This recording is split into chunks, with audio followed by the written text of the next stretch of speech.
What's good, everybody? Welcome to another episode of the Terminator Training Show. I'm Kevin Smith. Today's going to be an Instagram Q&A episode where I go over my questions, some of my questions from my recent Instagram Q&A story, and I answer them a little bit more in depth here on the podcast. I try to choose the best questions, and I try to avoid redundancy by answering the same questions every single week. But of course, I have 157 episodes now, and sometimes there'll be a repeat, but at the same time, some people need to hear things explained more than once, especially because on a different day, I might explain something a little bit differently. But either way, appreciate the great questions. I'm going to try and get to as many as I can today and try and give you guys some good things to work on to improve your life, whether you're prepping for SOF, looking to get more fit, or looking to just be a better individual person. So let's hop into today's questions. What are the benefits of cross-training / triathlon training for SFAS? So I'm going to talk about the different aspects of triathlon training and cross training and how they can benefit you. I don't think this question is asking that, but I would not do like a triathlon prep program to prepare for SFAS. It's just not specific enough. You'll be really good at swimming, biking, and running, but you don't do any biking at SFAS. You don't do any swimming at SFAS, and you do some running, but also you do a lot of rucking and other things too. So I don't think the question's necessarily asking that, but when I talk about cross training and quote unquote triathlon training, I'm referring to swimming and biking. Obviously, most people know that you're going to have to run to prepare for SFAS. So non-impact training is a really good idea, primarily because you can enhance your aerobic development, but also not do it in a way that's going to be a little like more stressful on the joints. So specificity is key. Most of your conditioning should be running or rucking, and not something that is not tested at SFAS. There are no other endurance disciplines that are tested at SFAS other than like muscular endurance for calisthenics and things like that. But that should be the brunt of it. But there's absolutely benefit to, on a regular basis, doing some non-impact or even low impact activity, such as Stairmaster, incline walking, and lower impact things than running and rucking, but they still actually involve you moving on foot. So they're lower stress, but also a little bit more specific to running and rucking. But also there's benefit to doing no impact conditioning, like swimming or rowing or biking periodically. Usually, I would recommend something like either once a week, maybe every other week, having one non-impact or low impact day where you don't do running or rucking that day, but you do still do a good amount of conditioning. The other benefit to this is that because it's lower stress on the body, much less muscle damage, a lot less eccentric stress, a lot less musculoskeletal stress from taking steps with multiple times your body weight every single time you do it, like running and rucking. It can be done quite often, and it can be done with higher volume. So, for example, if you're prepping for a triathlon, the vast majority of time you spend training will be on swimming and biking in a relative sense. So you can just do a lot more of those things. And swimming takes longer to cover shorter ground. Biking, the distance of biking is just always going to be longer. I think it's like close to 100 miles. I'm not exactly sure what it is in a full distance triathlon, but people who do triathlons spend a lot more time swimming and biking, unless a rare case where they're just really not good at running at all and they really have to work on running. Maybe they're like superstar bikers or swimmers and they put that off to the side. But generally speaking, you can do a lot more volume of it. So, if you're feeling a little bit banged up and you don't want, maybe you're supposed to go out for a 3-hour ruck or a 2-hour run or something like that, you could substitute that with a 3+ hour non-impact conditioning session or low impact conditioning session. Or what I like to do is mix a bunch of different modalities. So say you got like a really long zone 2 session and you're not going to run, you're not going to ruck for whatever reason, whether that's planned or whether you're just feeling a little banged up, but you still want to get that time spent doing aerobic development. You can rotate on a few different machines, maybe 15 minutes on a rower, 15 minutes on a bike, 15-minute incline walk, all in zone 2, and just switch out each one every 15 minutes and do several rounds of that until you're up to your desired time. So very beneficial. It can also be beneficial to do mostly running and rucking throughout most of your prep, but occasionally have a week where you significantly reduce the impact load. So you still do plenty of conditioning, but most of it is, or all of it sometimes may even be beneficial, is low or non-impact. This is literally what I'm currently doing right now. If you guys have not been following along, I have a little calf issue right now. So I'm giving myself some time off from running in preparation for my 50K. And although I am not going to get like a lot better at running throughout this time specifically, I'm still going to be able to maintain my aerobic development that I've built over the last 3 months of lots and lots of running by cross training.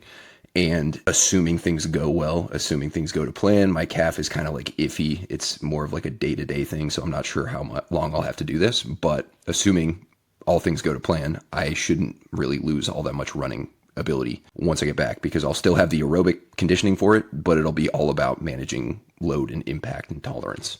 And that's kind of what it comes down to in SFAS. Running and rucking are high stress activities, but you can also adapt to that stress over time. But you can also overdo that stress over time if you never cross train. And believe me, this is pretty much exactly what I did in my 50K. So do as I say, not as I do.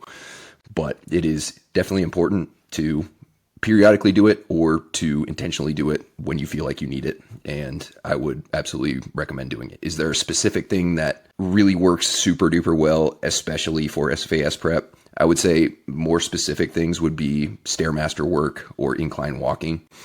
But again, like, you don't necessarily have to, if just because those are a little bit more relevant to running and rucking does not necessarily mean that you're not benefiting yourself by spending an hour on a bike or an hour on a rower, or like I said, rotating a bunch of different ones. So great consideration and highly recommend.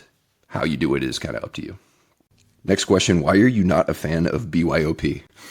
Okay, BYOP is build your own program.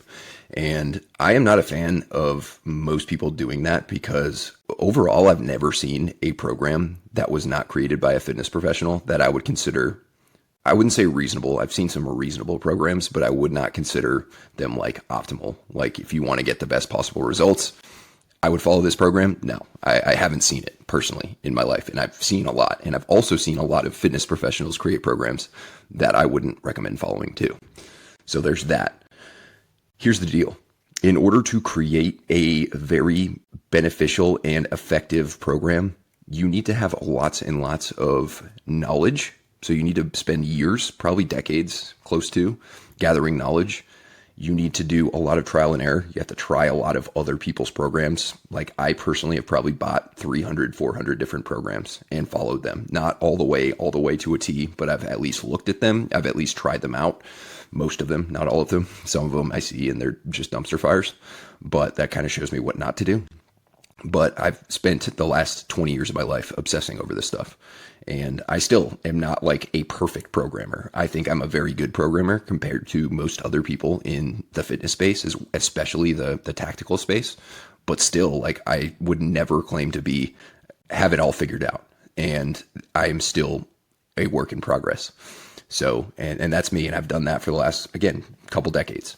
So if you have been training for a shorter period of time, or if you're not obsessed with fitness, or if you don't work professionally in fitness and you program for yourself, usually it's going to be, maybe it might work, it might be effective, but it's almost never going to be as effective as it otherwise could be. It won't be optimal. You won't be able to optimize your performance. And that's the main thing for it. So, if you're a relatively new programmer and you're making a program for a brand new athlete that has never trained before, you can pretty much give them anything and they're going to improve. But at higher levels, especially more specific levels, especially when your specific goals don't necessarily support each other. Like, for example, hybrid training, when you're trying to get really good at endurance, as well as build a bunch of muscle strength all at the same time, it's very, very nuanced. The programming process for that is very nuanced and not easy to do. It's not just like, you can't just have a bunch of different pieces of fitness knowledge and put it all into that program. There's lots of different things that go into it. Exercise selection, exercise order, exercise execution, rest periods, reps in reserve, intensity techniques, how to balance strength and conditioning work in a way that will allow you to benefit from both and not overdo either one. But even one single goal program like hypertrophy is probably the easiest thing to program for. But like things like strength that are more objective are pretty difficult to program for, especially virtually. And also, even fitness professionals, I kind of hesitate to say that they should all program for themselves. A, because like I said, I've seen some dumpster fire programs created by fitness professionals, lots and lots of them. But B, even if you do create a really good program for yourself, usually you're going to leave out some things that you should work on, that you really need to work on. Typically, the things that we're best at coincide with the things that we enjoy the most. And therefore, even me, when I program for myself, I put things in that I enjoy doing and that I'm good at. And I sometimes overlook or forego things that I'm not very good at or that I really need to do. For example, I program for myself for this 50K prep. And because I hate cross training compared to running, relatively speaking, I don't like sitting on a bike. I don't like sitting on a rower. I don't like going to the gym and doing the Stairmaster compared to going out and running. So I didn't really do that. And look where I am. I'm hurt. So I programmed for myself and it didn't work out the way that I wanted to. I think I'm going to be okay. I should be able to figure it out. But that's just one prime example. So if you want the best possible results, you should hire the best possible person to program for you, or you should purchase a program or somehow procure a program from the best possible person to set that up for you. That would be like me going to a Michelin rated restaurant as acting chef and trying, even if I get like a recipe book, even if I maybe practice a few times, I know a little bit about cooking and I've got all the ingredients, I've got the recipe book in front of me, I have all the little pieces of it, but putting that together in a way that would match or even come close to matching what a top chef, like the normal chef would do at that restaurant, it would not even be in the same stratosphere because I'm not a fucking chef. So same thing with programming. If you are not a master chef equivalent of creating programs, it's maybe going to come out okay and you may get results from it, but it's also not going to be the best overall option. And you're most likely going to throw some stuff to the wayside and forget some things that you really need to work on that you just don't like working on, which again coincides with the things that you suck at. And it's usually going to be a little bit of at best, a suboptimal program. But in most cases, it's usually, from what I've seen, it's usually just way too much and way too much to recover from, way too much volume, especially, and doesn't really work out all that well. So that is why I'm not a fan of BYOP. Can it work? Yep. Is it likely to work? No, not from my experience. Next question, my 5 mile is 38 minutes. My 2 mile is 13:30, and I completed the majority of RASP. Is that in decent shape for SFAS? Decent shape, yes. I would say, of course, there's no SFAS date coming right up, so I'm assuming you're going to have time from when I answer this question to prep for SFAS, which is great. And that's kind of what I'd recommend. The 13:32 mile time is kind of like right on the cusp of like, it's probably like the 50% line, give or take. It depends on the class, of course. Depends on lots of different variables. But I personally would recommend trying to get to that 2 mile under 13 minutes. I would also try and get that 5 mile 37 minutes, maybe a little bit faster, for a little bit more peace of mind. And like I said, you probably have time to do that. Additionally, those are only two little factors. Those are two small pieces of data that make up the entire big picture. So what does your rucking look like? What does your strength look like? What do your calisthenics look like? And a multitude of other factors. Of course, you mentioned that you made it through most of RASP, which RASP and SFAS are not the exact same, but there's definitely some overlap. So that's a good sign. But also, you're going to have to do land nav, you're going to have to do team week and things like that. So the run times are often very, very much pedestalized. They are looked at as like really, really important things. And of course they are. You have to run a certain speed or you're just not going to make it. But it's just a tiny piece of the equation. So I'd have to know more about you. But even with those run times, I would suggest trying to get a little faster. Luckily, you probably have time. At the very earliest that you're going to be going is like a couple weeks from now, which is the April class, which I doubt you're going to. So if you're not going to the May class, then you have all summer to work on your running. And if that's the case, I would maybe hop on the 2 and 5 mile program and knock those times down now, maybe do some run maintenance in between, and then get into a specific SFAS program that's about 12 weeks long, give or take, before you go. And you are probably going to be set up physically, at least, for success. I would also consider practicing some land nav, working on some of your character weaknesses, and all the other things that go into successful prep and comprehensive prep for SFAS. So that's my best advice for you. Next question, biggest overlooked factors when someone isn't making run progress after a couple of months. Okay, so first of all, if you are indeed not making any progress after a couple months of consistent run training, there is something that's most likely very wrong with either your programming, your outside the gym activities, or both. And even if those are complete dumpster fires and you're not like very close to your running genetic potential, which I'm guessing you're probably not because most people aren't, to include me, you pretty much can make progress for a while, barring injury, on a pretty terrible program and pretty terrible outside the gym factors, especially if you're new. It doesn't really take much to make some progress. The thing is, most people don't really understand that run progress is not that exciting. It's not linear. You don't make these massive, massive jumps in speed or anything like that. It's a very slow process. It's a very methodical process if you do it right. Usually when you don't do it right, you end up hurt or overtrained or a combination of both, and it's not great. But if you are doing it right, there's a very good chance that you're making a little bit of progress. It just may not seem like it because maybe you've made progress in other disciplines of fitness in the past that were a little bit more apparent and obvious.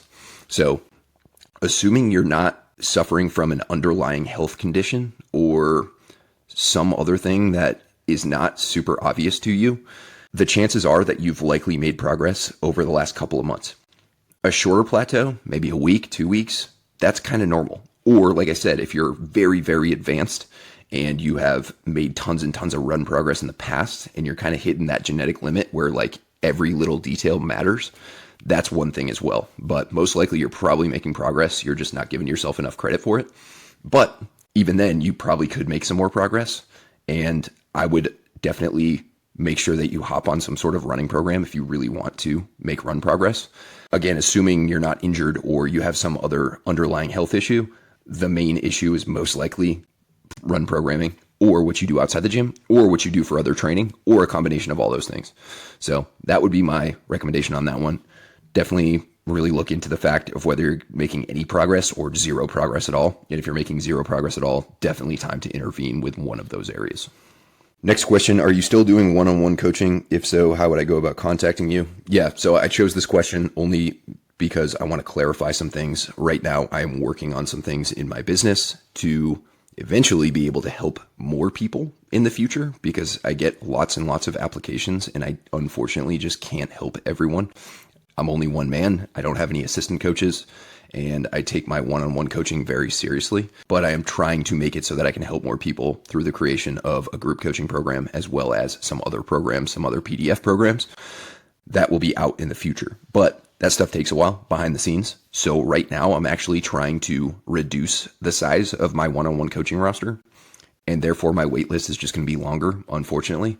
But I absolutely would love to be able to answer every single person's question that ever sends me a message. I would love to be able to have conversations with more people on the internet, on DMs. I would love to be able to reply to every single person's coaching application, whether they're a good fit or not, and let them know with like a detailed, personalized response. But unfortunately, I just can't. I don't have the bandwidth for it. And this is not something I've always dealt with. It's something that I've had to start dealing with the last year or so. And I understand that sometimes it may feel like I'm just ignoring you or ghosting you. Or I actually got accused on Reddit the other day of ghosting someone because he applied for coaching and I didn't send him a response. And he said I ghosted him, which that's not the definition of ghosting. Ghosting means you have an appointment or a scheduled meetup with someone and you blow it off and also blow off even letting them know that you're not going to. You just don't show up. So ghosting someone who sends me a message or who applies for coaching and I've never even seen it in my life, that's not how ghosting works. But anyway, I digress. In any case, I am doing my very best to try and help as many people as I can. If you have applied and you have not heard back from me yet, that doesn't mean you're never going to hear back from me, but it just might take a little while before I get this group coaching thing started up so I can help more people. It'll be a little bit less one-on-one touch points, but I will be able to help a lot more guys, and it'll be, of course, a lower price point than my one-on-one package. And that is something that is brewing for the future. But it takes a lot of work. And again, I'm a one-man show, so I can only do so much. I can only work so many hours in a day before I completely burn out. I'm also prepping for an ultra marathon, which takes 12 hours of my week of lifting and running. So spread pretty thin right now. But I, again, answer this question just so more people could hear it. And I appreciate your interest in working with me, and expect, if you have applied for coaching and you have not heard back from me and we're a good fit. Of course, we're not always a good fit. I have specific questions on my application that will let me know whether we're potentially a good fit or not. But if we are, then expect to hear from me at some point in the future, whether it's for one-on-one coaching, slots opening up, or for a group coaching option. So appreciate your understanding. Next question is, any of your programming appropriate for a running or lifting novice? Yes, I have 3 programs that potentially could work for you, depending on what you're trying to work on most.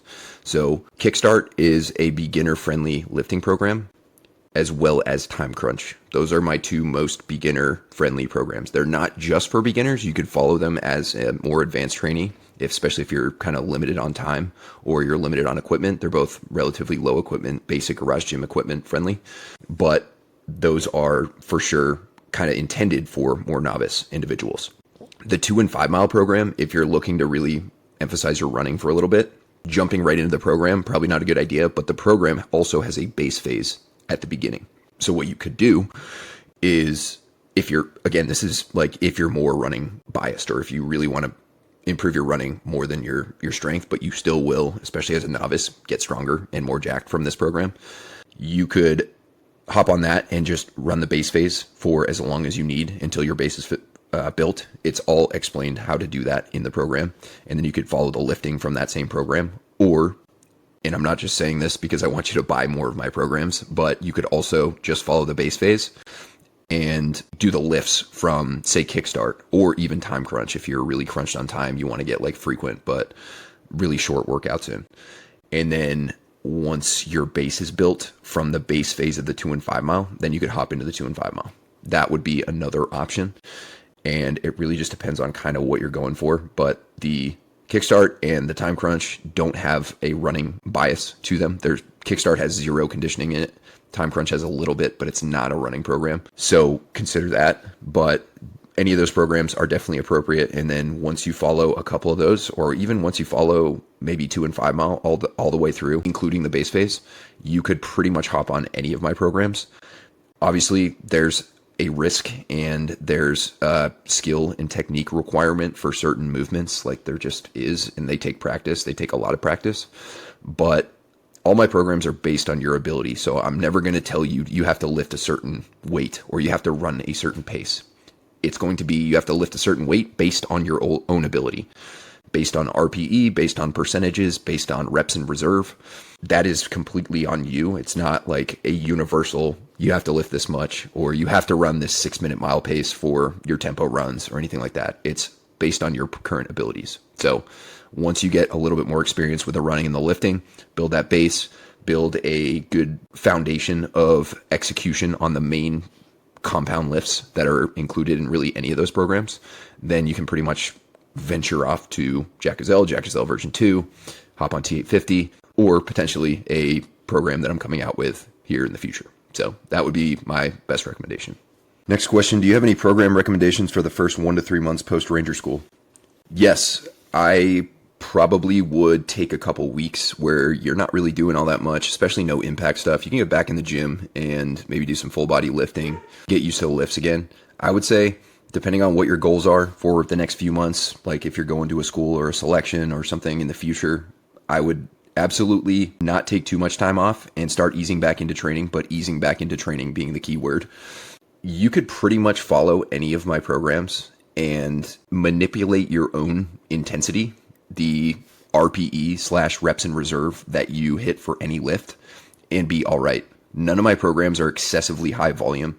I am not a high volume programmer. If anyone's followed my programs, you know this. I am way, way, way more into lower volume, trimming the fat, and training hard, high intensity. However, when you're coming off Ranger School, even that high intensity part should be manipulated, brought down a little bit, especially for the first few weeks. Once you're about a month afterwards, this is very individual and depends on the person, but once you're a month afterwards and you're not banged up or you're not hurt or you're not having anything lingering and you're back to like eating normally and sleeping normally, then you could probably just follow any program to a T. So Jack Gazelle version 2, T850 would probably be the top options. And then, if you're going to selection sometime in the future, you could always hop on that when you're about 12 weeks out and go from there. So that would be my recommendation. Definitely listen to your body. Don't feel like you have to, if you do hop on one of my programs, don't feel like you have to follow it to a T. You can dial things back. You can drop a set from certain lifts. You can, choose low impact or no impact conditioning for the first few weeks. I honestly would not recommend doing a ton of running or rucking right after Ranger School unless you absolutely have to, like you have to prep for something that involves those things. Just to give your body a little bit of a break, your nervous system a little bit of a break, get your hormones back to regular working order, which a lot of people think takes forever, and it really doesn't if you do the right things. But also if you do the wrong thing, as in get back into it too fast or try to pick up where you left off or just do way too much too soon, then that's not going to help either. So a good solid balance of both, but I would say any of those programs would be pretty effective. It just kind of depends on the route you want to go.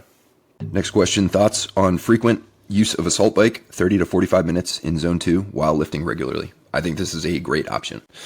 Even if you don't really have specific conditioning goals like performance goals, doing zone 2 for 30 to 45 minutes on a regular basis is pretty solid.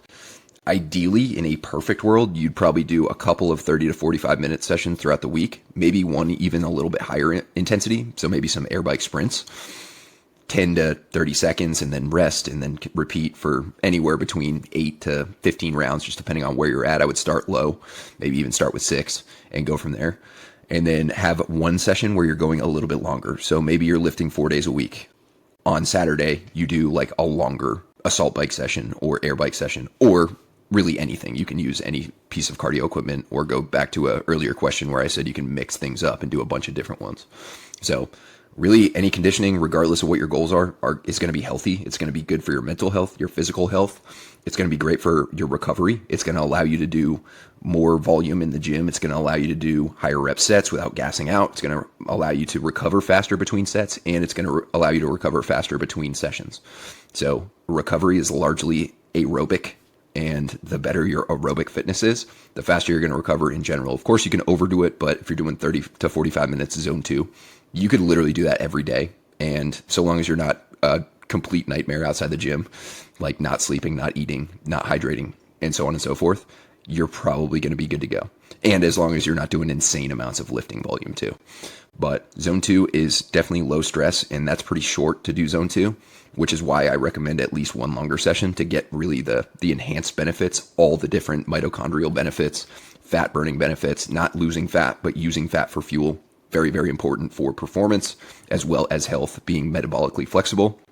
The capillarization benefits, the stroke volume, heart and lung benefits, and any number of different things. Those all enhance when you go a little longer. 60 minutes, 75 minutes, 90 minutes or so is a pretty good thing to shoot for. So overall, this is a great idea regardless. If you want to get good at a certain type of conditioning, so, say maybe one day you want to get really good at running, then I would switch to a little bit more running. Running needs to be taken a little bit more seriously when you're also lifting, just because it's more stressful on the body. It requires more recovery. It interferes a little bit more with lifting than other forms of cardio.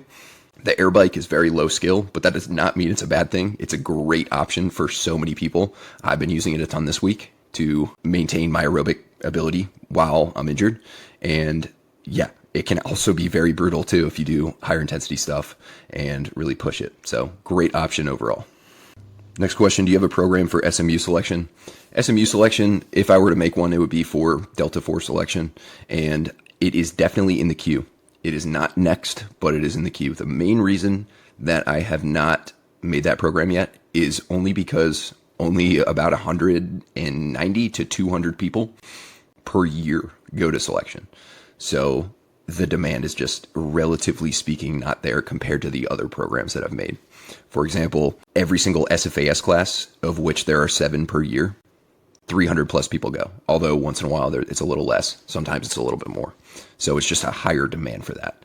So I usually make programs based on demand. It's just a big time and energy commitment. And I, believe me, would love nothing more than to make an SMU program right now, because I love programming for that shit, because it's very unique and it requires extreme performance, but it's just not quite up next on the list. So expect to see one in the future for sure, but it will probably be at least 6 months, maybe a little bit longer. Unfortunately, I just can't make too many programs at the same time, because if you've seen any of my programs, you've probably noticed that they're higher quality and a lot of work goes into them behind the scenes to not only make them look presentable, but also just all the little details that I like to include that honestly most programs don't include.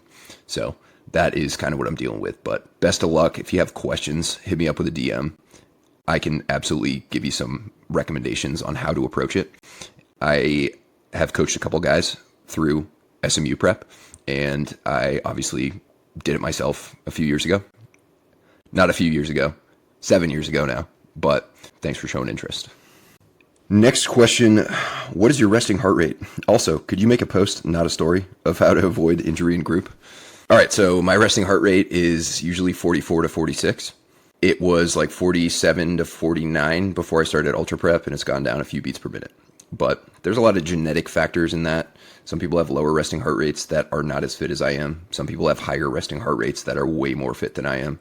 But usually if you're in the 40s, it's a pretty decent sign, unless you have some underlying health issue that reduces your heart rate. Then of course you want to get checked out.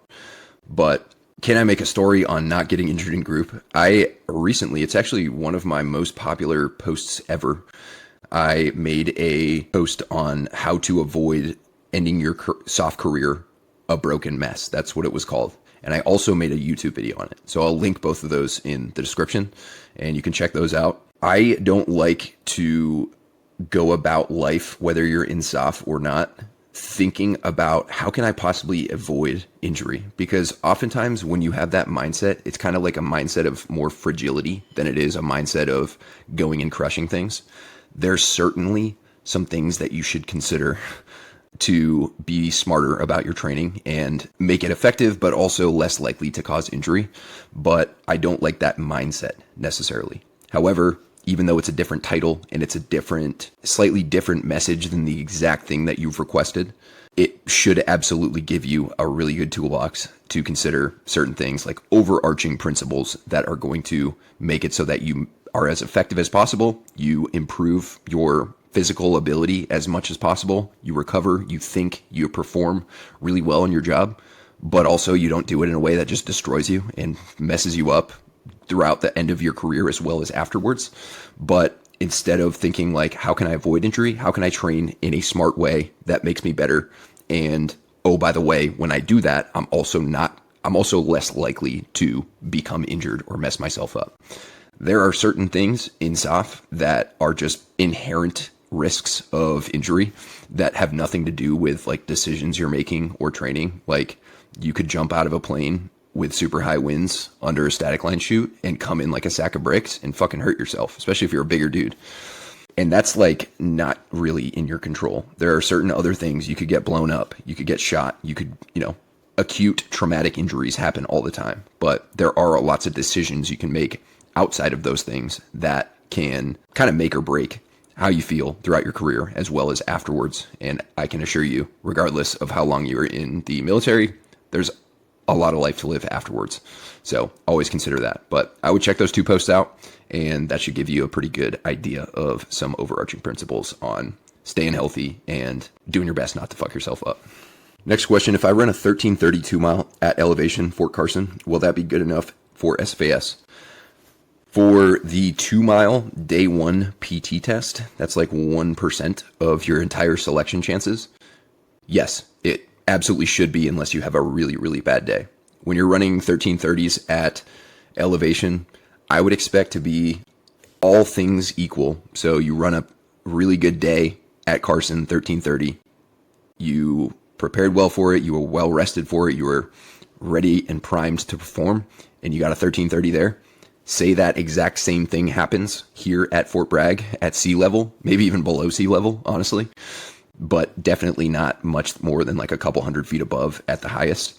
you would be most likely 20 to 40 seconds faster.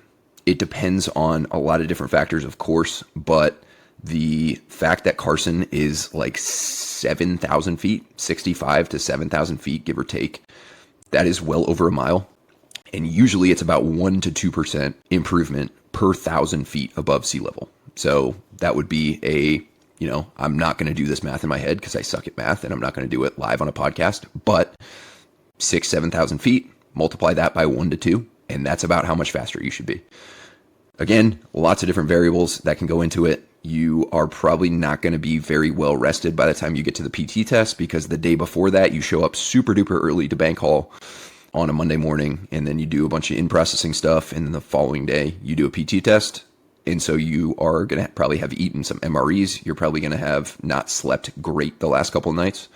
But also, that can be outweighed by the adrenaline and the excitement to go and smash, as well as other people around you trying to keep up with them. So I would expect to be a little faster, but again, that is just a tiny percentage of your overall fate. Of course, you have to do it because that's day one. In order to go into day two or the rest of day one, you have to pass the PT test. But just remember that you have to run a couple other times throughout that week. You have to ruck a couple of times throughout that week.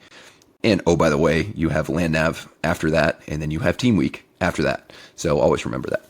Next question, thoughts on the new RPA for Ranger School and how to train for it? All right, so another thoughts on question. I have a million thoughts on a million different things. So I will just share some of my overall recommendations for it. And also, just with a caveat, I don't have this memorized. I saw one post by Mops and Mo's that had the list of things that you do, and I have not memorized it yet, so I don't know exactly what it is. But by looking at it, it does not look that bad. I would highly expect for the time standard, I think it's 14 minutes right now. I would highly expect for that to reduce because it just seems like the things on it should not take anyone 14 minutes. And I would say the fact that you do the RPA and then you have to do the chin-ups and then I think you have a 4-mile run afterwards, that 4-mile run is probably going to be the thing that gets a lot of guys. That's assuming that they keep the RPA part, like the 14-minute part, the same. You still have to go and perform on the 4-mile run. And chin-ups, it's only 6. You should be able to do that even if you're super fatigued. If you're blade running with chin-ups, then maybe you should have prepared harder for Ranger School. How to train for it? I am not a fan at all of training specifically for PT tests and PT assessments. I'm a fan of training to be generally well-rounded and fit and capable as a tactical athlete, as a soldier. And when fitness tests come around, because you're training for those things and because you are always ready for those things, you just as a byproduct are able to smash fitness tests. And that is pretty much across the board. Now, with a couple caveats, there are certain things that you might want to practice a few times just to get the technique down, just to get the flow down, just to get some muscle memory, whether it's the hand release push-ups that are a little bit different, like dead stop hand release push-ups that are a little different from the regular HCFT ones, or whether it's the movement techniques, or maybe you struggle with shorter distance running, maybe you struggle with overall running and you really need to get that 4-mile time a little bit faster because you're going to be running 800s, aka 1 mile, as part of the actual PT assessment. But those all kind of are built by doing mostly well-rounded, well-structured training. So, for example, you are doing some sort of hybrid program, whether it's one of mine or a different one. And then, when you're a couple weeks out from Ranger School, maybe practice the test once, just so you have the flow down and you've got a good warm and fuzzy on it. And then if you don't do any part of it well, a specific part of it well, practice that a little bit more often in those last couple weeks, and then you should show up ready to smash it. So that really goes for really any PT assessment. It's all about just being ready for it all the time. And if you are a tactical athlete that takes your job seriously, you should just be ready to smash PT assessments. None of them are all that hard. They don't require superhuman levels of fitness. You should be able to smash them all the time. That's my opinion, but it's a pretty strong one. And I think that my argument holds up to any rebuttals to that one. So that's my recommendation. Best of luck and go smash. Next question, is it beneficial to use compression sleeves during or after endurance events?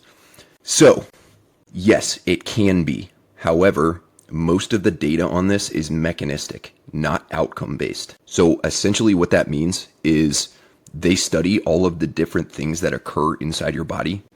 But as far as I know, and I could be wrong here, but as far as I know, they don't have a study on like one group used compression pants, one group didn't, who made the most gains. They'll study like the individual things that occur inside the body, the increased blood flow, the faster recovery, all the things that go into faster recovery, the increased proprioception, and so on and so forth. Honestly, part of wearing compression sleeves is just they kind of feel good.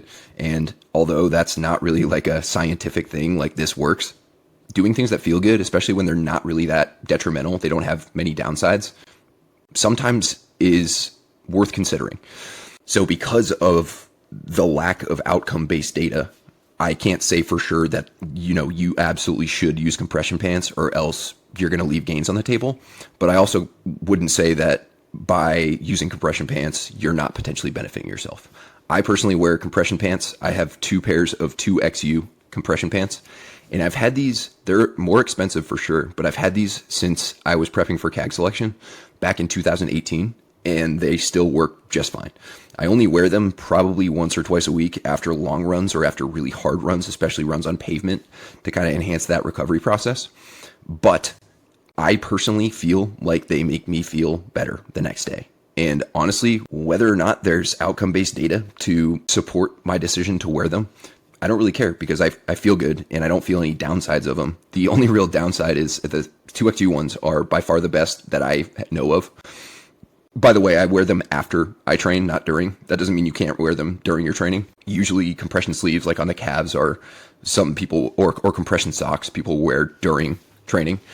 The differences between doing it during and after are not really worth getting into. But I will say the only downside of wearing compression pants, at least the 2XU ones, is they're really, really hard to take off.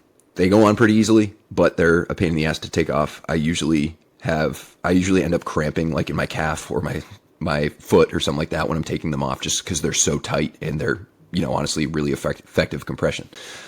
The thing about compression that is different from other things that people will do for recovery that they think are helping that aren't necessarily helping in most cases, like ice baths and taking NSAIDs like ibuprofen and things like that make you feel better, but they don't necessarily make you heal better because they blunt the inflammation process, which is very important for long-term gains in recovery from your training. Now, those things are good if, say, you ran 15 miles today and then part of the event that you're doing also involves a 15-miler tomorrow. Taking something like NSAIDs or icing your joints or going in an ice bath can help you be prepared for the next day, but it's not going to enhance the adaptations that you got because you're more interested in performing the next day than making adaptations from these training sessions. Compression pants don't blunt the inflammation process like that. They can actually enhance blood flow to certain areas of your body that are under stress that you're wearing compression pants on, and therefore they can potentially increase your recovery rate very, very slightly. These are not make or break at all. You can try them out if you want to invest and see if you like them. I personally think that the 2XU pants are worth it. Like I said, I think I paid maybe like $179 for each pair because I would wear them almost every day after I train and sometimes even during training. I don't do that anymore. But again, I've had them for 7 years or more. And so I think that's a pretty solid investment. Totally up to you whether you do it. It is, again, not going to be the deciding factor really in anything, but it could be worth trying because there are plenty of indications that it potentially could work pretty well. And they feel good. And again, you should not overlook that. Next question, negative side effects of running in zone 3 versus zone 2 during a base building phase. All right, so I made a post about this the other day as well. I believe this question spurred it, but I get this question or something similar very often. So we'll talk about some of the overarching quote unquote side effects or the downsides of why run in zone 2 when I could just run in zone 3 and get the same adaptations. And the biggest factor that is going to differentiate zone 2 versus zone 3 running, and we're talking about running in zone, like low zone 3, a little higher than zone 2, low to mid zone 3. We're not talking about like high zone 3 into zone 4 that you would most likely do during like half marathon prep or marathon race training. A lot of people are going to spend a lot of time in zone 3 when they're running longer distances like that. or as part of like a tempo effort or something like that, where you start in zone 3 and you kind of may cross the line into zone 4 at some point. We're talking about just like being in zone 3 instead of being a little bit easier in zone 2. The main downside is the recovery differences. It's a higher stressor. It's going to be more physiological stress, like skeletal stress on the soft tissues, the bones, the muscles. It's also going to be more of a cardiovascular stress, which is not always a bad thing, but it is still going to, these things all add up in the long haul to being more of a recovery burden. You just have more to recover from as opposed to going in zone 2. So even though the differences aren't huge and you absolutely can like cross into zone 3 accidentally once in a while, a lot of people think on their zone 2 run, if they've spent 3 minutes in zone 3, they just completely destroyed the entire run and they may as well not even have done it. That is not the case. But intentionally trying to expedite the base building process by running in zone 3 instead of zone 2 will just result in more to recover from. And therefore you won't be able to do as much volume, but you also are not getting additional benefits that are noteworthy. By running in zone 3, you're getting essentially all of the same benefits as zone 2, but the recovery cost is higher. That is the TLDR of it.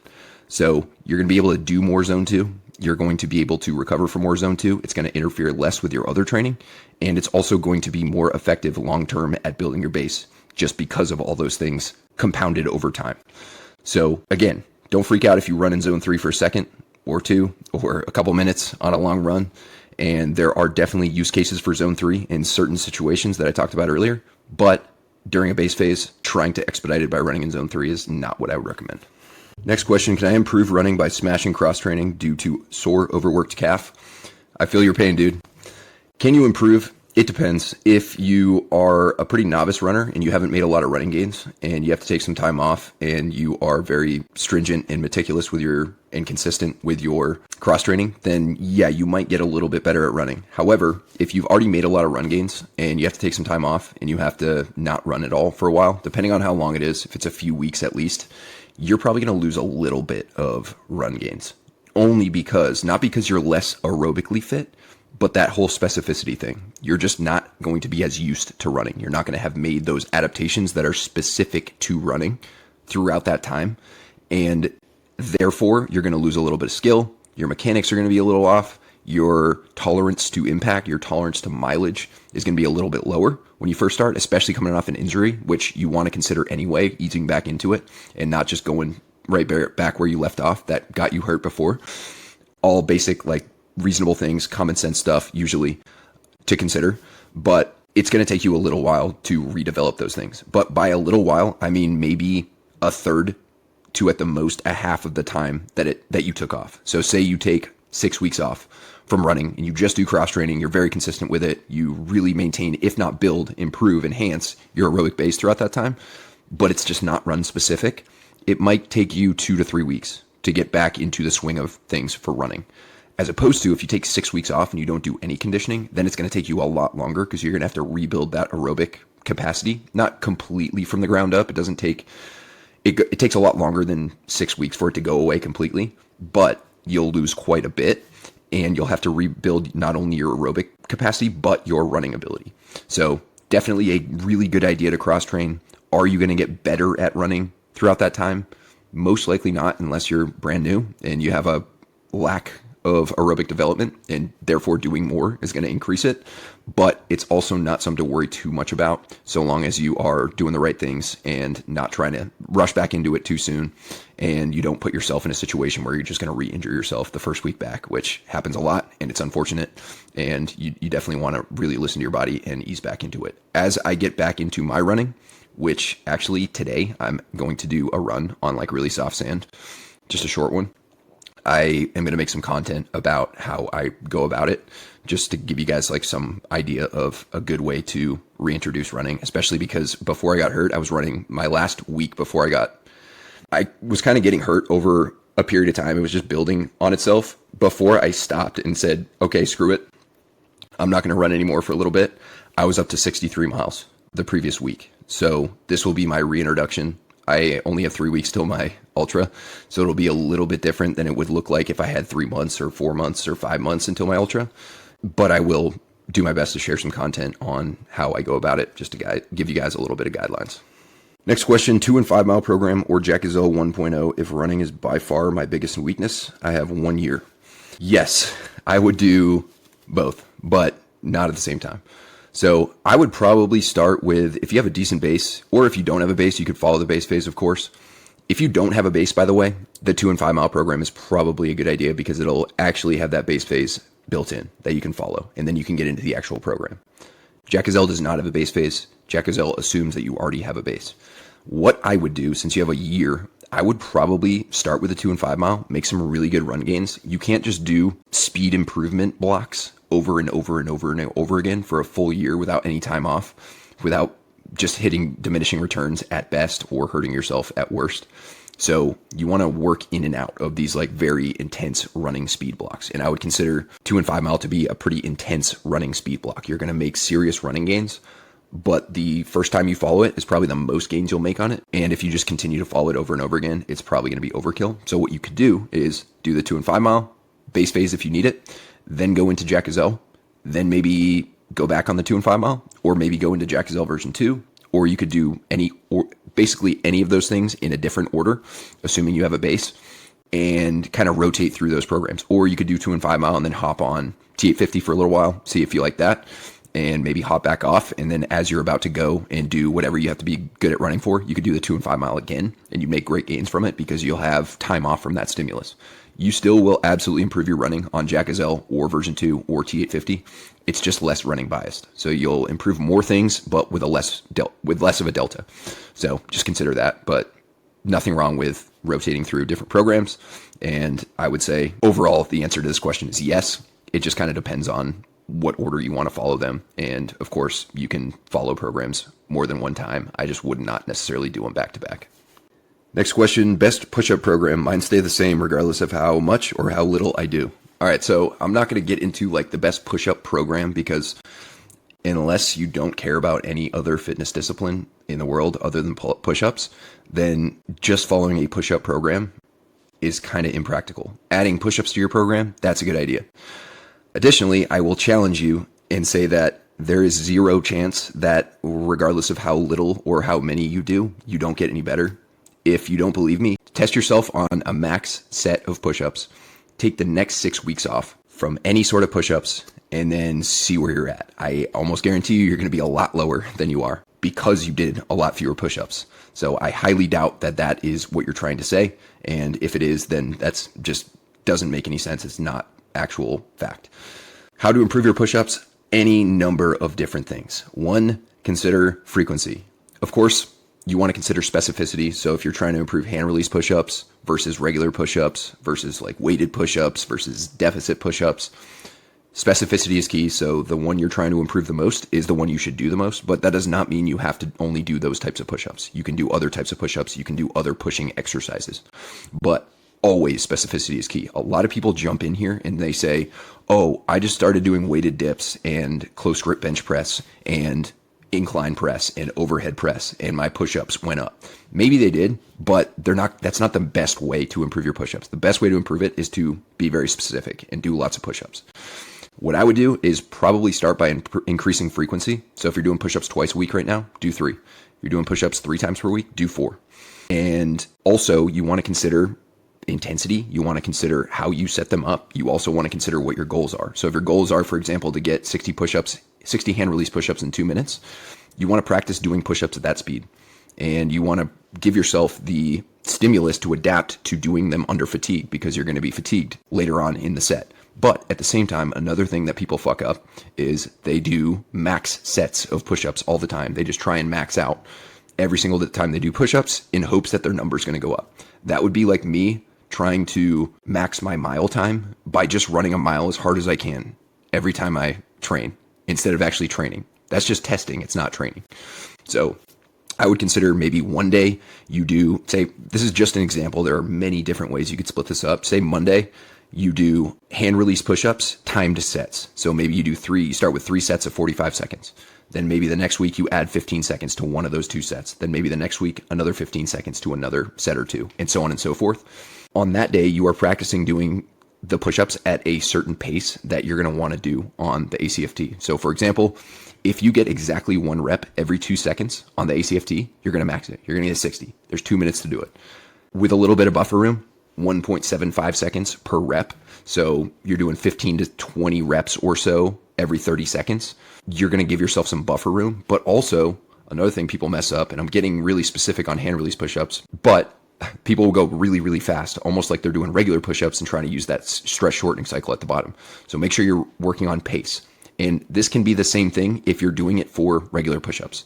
3 sets of 45 seconds, 3 sets of 60 seconds, whatever, and continue. That's Monday session. Wednesday, I would do some sort of push-up variation. So you can do deficit push-ups where you actually use the deficit. So you put either bumper plates on either side for your hands to go on, or you use those push-up handles, maybe parallel bars, maybe even ring push-ups to get the stability component, or you can even just put dumbbells down and do push-ups like that.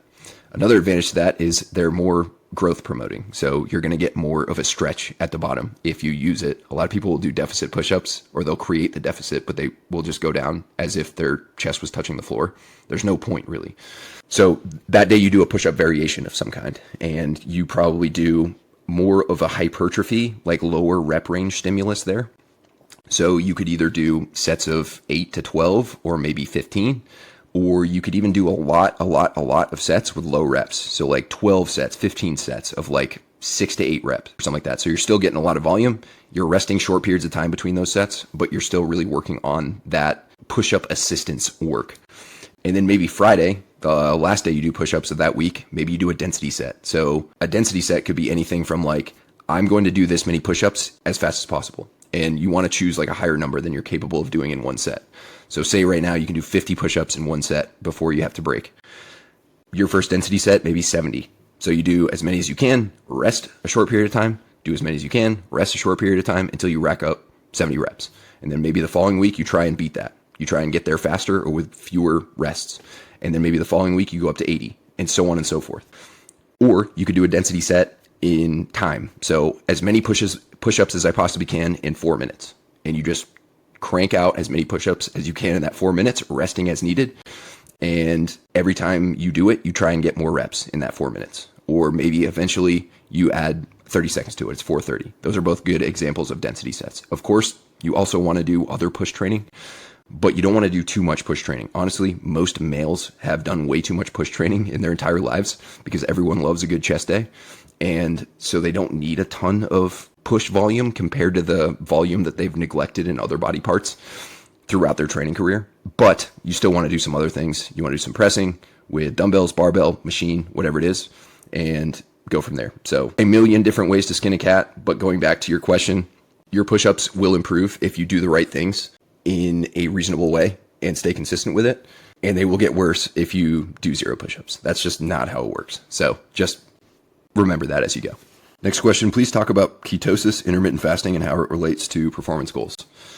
All right, so I've talked a little bit about low carb, and I've talked a little bit about fasting somewhat recently. And just to reiterate, if your main goal is to perform as well as you can athletically, and you don't have some sort of underlying issue where you have like an autoimmune reaction to certain foods that have carbohydrates in them, you're almost always, if not always, going to be better off eating carbohydrates and not being in ketosis. For those not aware, ketosis occurs when you spend a very long time with very little to no carbs in your system, higher fat, and like more moderate protein. A lot of people think that the keto diet is like a super high protein and high fat and like 0 carb diet. It's honestly, the real ketosis is very high fat, moderate protein, and low to no carbs. That will put you in ketosis. There's different stages of ketosis. You can like be barely in ketosis. You can be very much in ketosis. And it really there's a lot of nuance that goes into it. But anyway, it's not the best way to be. It's not the best state to be in for maximum performance for the vast, vast majority of people. Intermittent fasting can also put you in ketosis because you're not eating anything. And when you don't eat anything for a while, your body is going to start producing more ketones. But you'd have to fast for quite a while. And fasting, believe it or not eating, this is probably groundbreaking news, but not eating is not the best idea if you want to maximize your performance, your recovery, your strength, your muscle, your endurance, or anything along those lines. All those things require fueling. And that does not mean you can like not do any fasting ever and still perform well. It doesn't even mean you can't do a 12 to 16 hour fast every day and then have an eating window and still perform well. But it still would not be my recommended approach for maximizing performance. There can be some health benefits to fasting. There can be some disconnectedness benefits to fasting and not relying on eating all the time and like knowing that it's okay if you miss a meal. That is important to a lot of people just because people think that if they miss a meal, they're just going to waste away or they're going to go hungry or something like that. That's not what happens. So types of people like that can benefit from doing periodic fasts. But overall, not eating carbohydrates, which is your body's main preferred fuel source for anything higher intensity, it would just be completely wrong of me to say that that would be a good idea for optimizing your performance. It's just not correct. So can people eat low carb and still perform well? Yes. Can people be in ketosis and still perform well? Yes. Your body does over time adapt to these things, but still you are leaving gains on the table by doing that. And that is, again, unless you have some sort of underlying health issue that requires you being in ketosis or requires you to not eat certain foods that have lots of carbs in them and you have to eat low carb. That's a different story. But for everyone else who is in normal health and has normal performance goals, you're better off eating at least some carbs around your training. But honestly, a higher carb intake for most people is just going to be the best for overall performance, especially if you have performance goals in higher intensity things. If you want to get jacked, if you want to get really strong, if you want to improve your endurance, unless you're going really, really, really long, there are certain cases where being in ketosis sometimes or doing some lower carb eating at certain parts of the year can be maybe beneficial. But honestly, endurance athletes, almost all sport athletes, almost all strength athletes, almost all bodybuilders eat lots of carbs because it just makes sense and you're going to feel a lot better. You're going to perform a lot better. You're going to gain more muscle.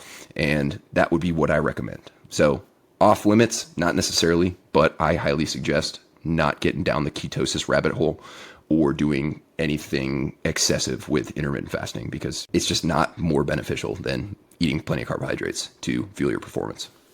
All right, next question. It has been over an hour and I am going to go a little bit more rapid fire here for the next few and then we'll close it out. So next question, what would you sub for running sessions in Jack Gazelle? I hurt my back and can't run. Anything you want that doesn't involve the back very much. So I would say pretty much everything besides rowing. Maybe biking. If you're like more bent over on the bike, it may be a little bit stressful on the back, but pretty much anything that feels good, you're going to be totally fine. And then once your back feels good, you can get back into running, just ease back into it. Next question, I run a 16:32 mile and a 40-minute 5 mile training for SFAS. Am I in a good spot or should I delay shipping? Okay, so 16:32 mile and a 40-minute 5 mile does not add up. 16:32 mile is 2 8:15-minute miles and a 40-minute 5 mile is 5 8-minute miles. So either this is a typo or maybe you just had a really bad day on your 2 mile and you had a really good day on your 5 mile. But if this were actually the case, I would just recommend every time you run 2 miles, pretend it's a 5 mile and you're going to run faster. So what I'm guessing is this is either a typo or you just had a really bad day on the 2 mile and a really good day on the 5 mile or something like that. I would say maybe like 15:30 would make a little bit more sense. So that would be what, 2 7:45 miles or maybe 14:30. That would be 2 7:15 miles compared to your 5 mile time. But either way, these times are a little bit too blade running. I would suggest, depending on when you are shipping, I would want to be faster when you go to have peace of mind. The 40-minute 5 mile is the very, very slowest that you should ever be when going to SFAS. The very slow, the minimum standard. That is the official no slower than standard, but it is not the you should show up with this runtime standard if you want a really good chance of passing.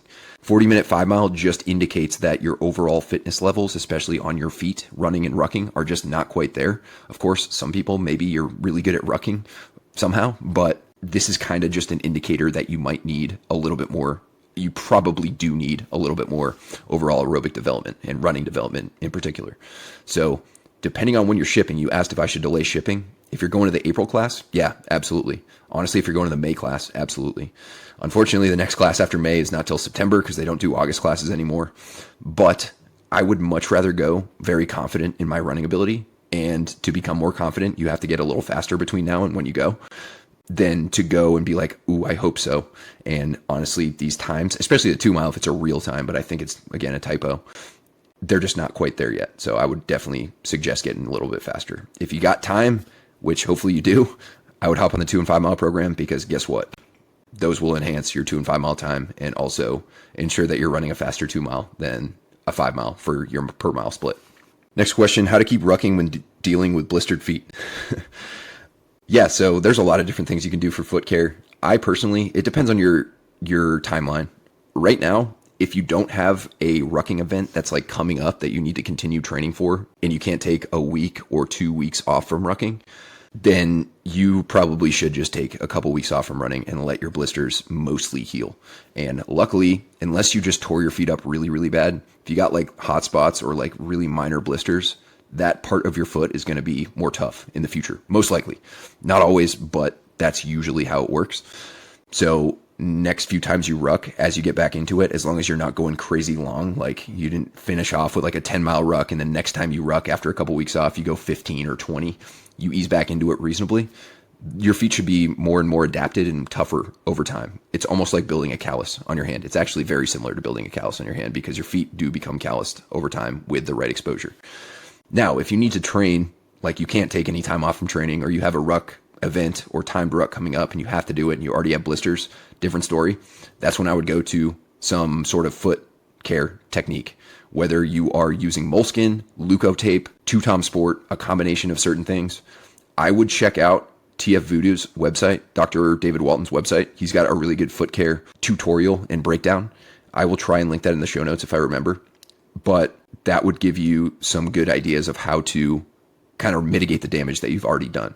But I made a post about this recently too, about rucking boots for selection, and how most people go about foot care and foot prep the wrong way. They start implementing all these foot care things. Some of the things I just talked about, the Leuko tape, the moleskin, the body glide, the 2-tom sport, whatever you put on your feet to try and mitigate blisters. But what you're doing there is pretty much, instead of going to the gym and forming calluses on your hand from lifting barehanded, you're pretty much just putting a glove on so that your hand doesn't have to toughen up or adapt.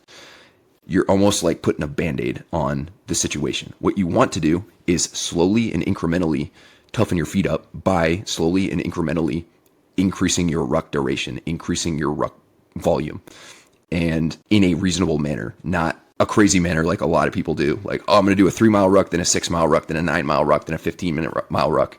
That is not what I mean by incremental. Slow and reasonable, very small increases in duration.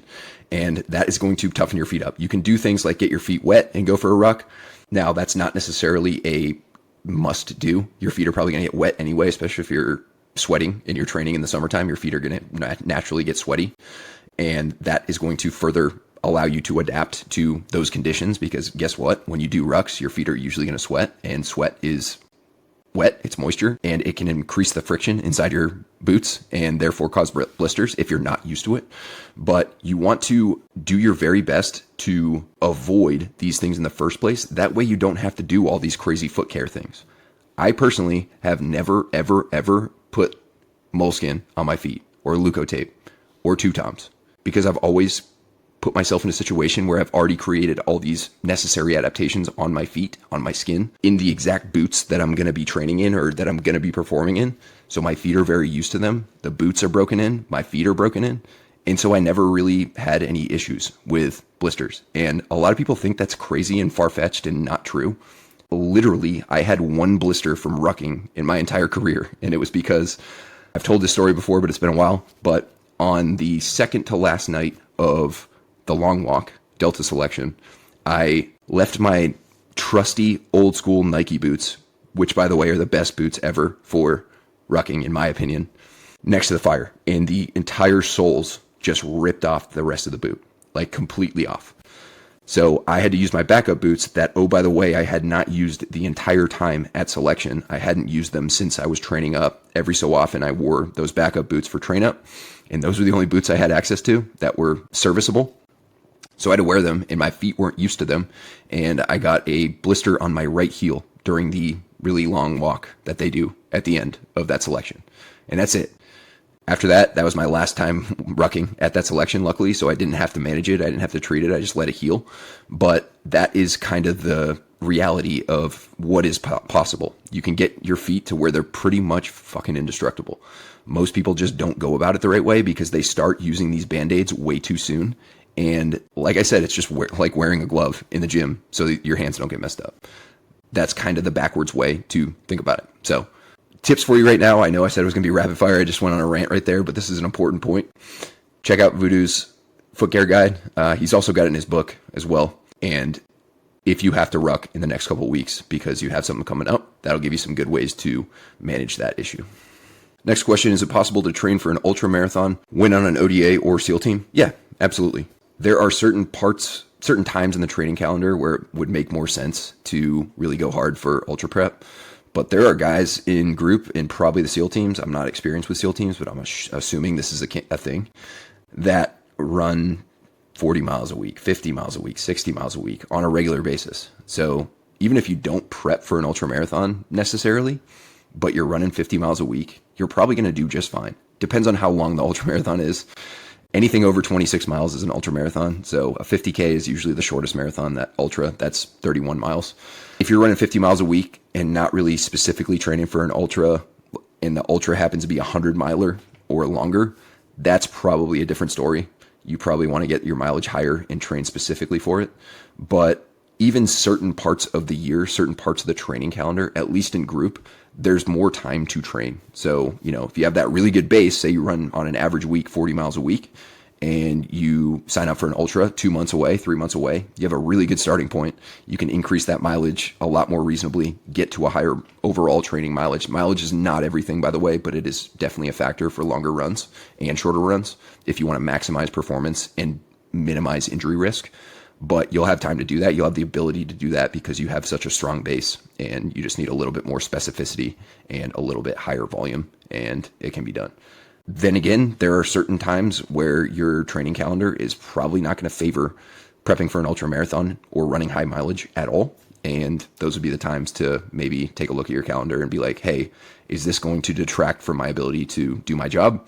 Or is the fact that I'm doing my job more going to detract from my ability to show up to the race as prepared as I want to be, because the job is the priority, which it should be?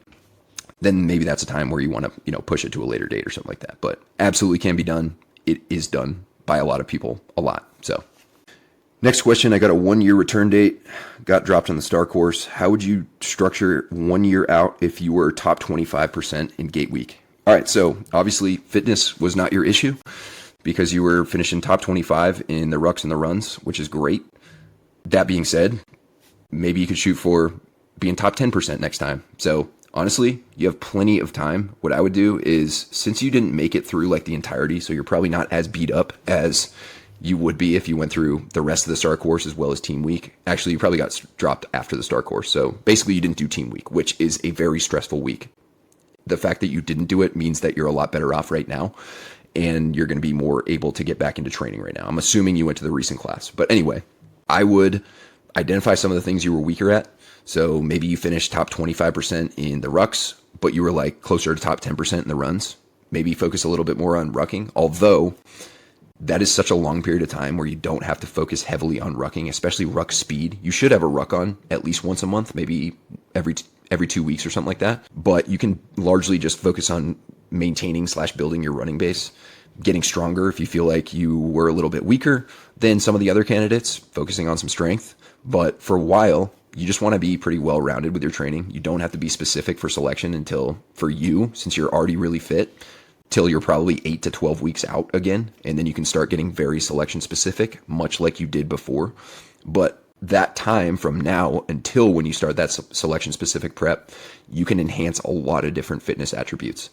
And what I would do is consider just a well-rounded hybrid program. So once again, any of the Jack Gazelle programs, T850 would be great options, or any number of different hybrid style programs to kind of work on maintaining all the fitness that you built and hopefully didn't lose too much of it because you didn't make it all the way through team week, and identifying some of the weaknesses. I'm sure they did an outbrief with you that discussed some of the things to work on before you come back in a year, or some of the things that you were a little bit weaker on compared? Of course, you were weaker at land nav, so I would absolutely recommend getting lots of land nav practice in between now and then, so that you go back and you're super duper confident in your skills and you can smash land nav.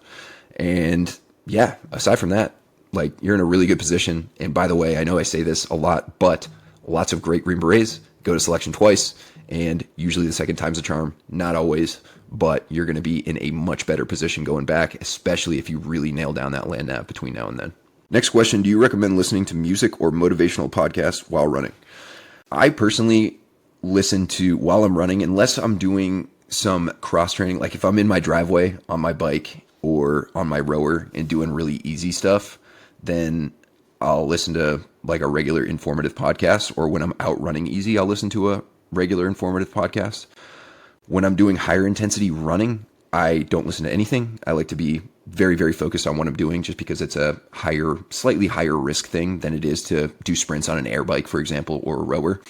And when I do that, this week I actually did this a lot, I listen to music just because it really helps me get through it, which there's nothing wrong with that.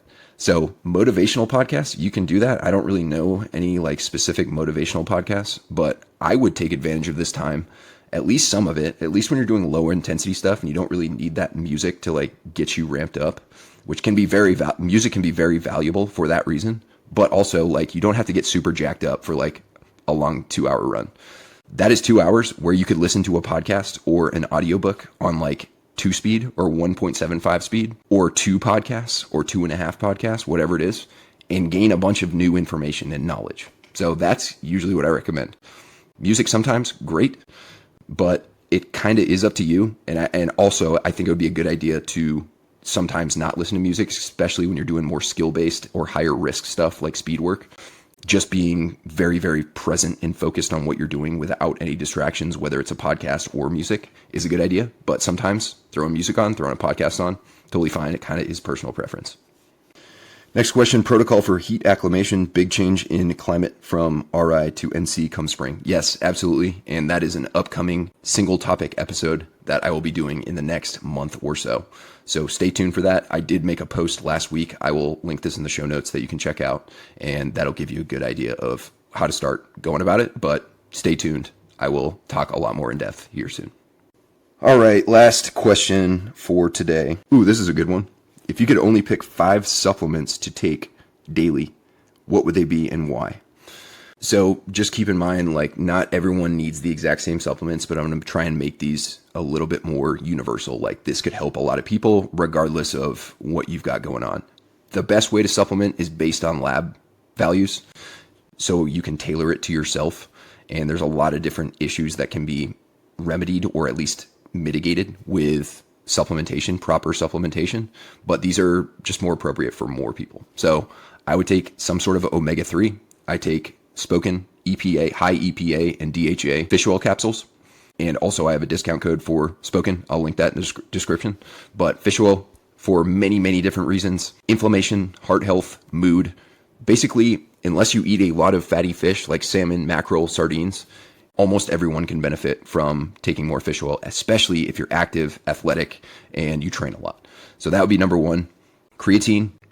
Generally speaking, creatine is going to be a good idea for almost anyone, regardless of your fitness goals. There are certain caveats to that. Not everyone handles creatine the same. Not everyone reacts to creatine the same. But there's lots of different health and performance benefits of creatine. And it's cheap and it's simple. And you just put a scoop of it in your drink, whatever you're drinking that day, any time of day, as long as you do it on a regular basis. And you're going to benefit from it in many different ways. It's one of the most effective legal non-PED supplements. And it's also cheap, and it's very, very well studied. It's the most studied supplement in existence as far as I know. So definitely a no-brainer to include creatine, unless for whatever reason you have like a negative reaction to it or something like that. And monohydrate is the best option. I would also consider a very high quality form of magnesium or a magnesium blend, especially if you train and you sweat a lot. It's very difficult if you are very active to get enough magnesium in your diet. And it's very simple to take a high quality form of magnesium. The problem is most magnesiums, especially the stuff you're going to see like on the shelf at the grocery store, are magnesium oxide, which is not very bioavailable. Your body doesn't really absorb it. And if you take too much, it's going to be a laxative. So magnesium threonate, magnesium glycinate or bisglycinate, magnesium chelate, and magnesium citrate are all very, very good forms of magnesium. A lot of supplement companies have a mix of different types of magnesium. The sleep supplement that I take from Spoken, again, discount code in the description, is multiple different forms of magnesium. And that's just one part of it. There's a bunch of other beneficial things in it for sleep. It's not a sleep drug, but it's got a bunch of compounds that, when concocted, help with sleep. So that's another really good one. Magnesium, not necessarily that supplement, but that supplement can help. Probably a vitamin D. Most people, not everybody, but most people, especially if you live in a place with like all 4 seasons, or if you live in a place that it just doesn't get all that sunny for many months out of the year, or if you do live in a place like that, but you just don't spend time in the sun, or you lather yourself with SPF 9000 sunscreen every time you go out, then I would definitely consider vitamin D, vitamin D3. That can help quite a bit. And then maybe like a multivitamin just to cover the basics. You're not going to, like, if you take one multivitamin every day, you're not going to overdo anything. Most vitamins in multivitamins are water soluble. So if you're taking more than you need, you're just going to piss it out, as opposed to like fat soluble vitamins that you can overdo. If you take ridiculous doses of vitamin D and you don't need it, you can technically overdo that. It's very difficult, but it's doable. But other things that are included in most multivitamins are going to cover all your bases, all your shortcomings, at least to an extent. They're not a replacement for good diet and good lifestyle and making the right training decisions, but it definitely can help. So those are probably the top 5. There are other options that work really well, and I might have missed something that I would probably put in there before one of those things I just said, but off the top of my head, those are a pretty good start. And yeah, that's it, guys. Thank you very much for listening. That was a little longer episode, but figured I'd try and get to more questions, and did so. So I will be back soon with another episode. Hope everyone has an awesome week. Till then, Terminator out.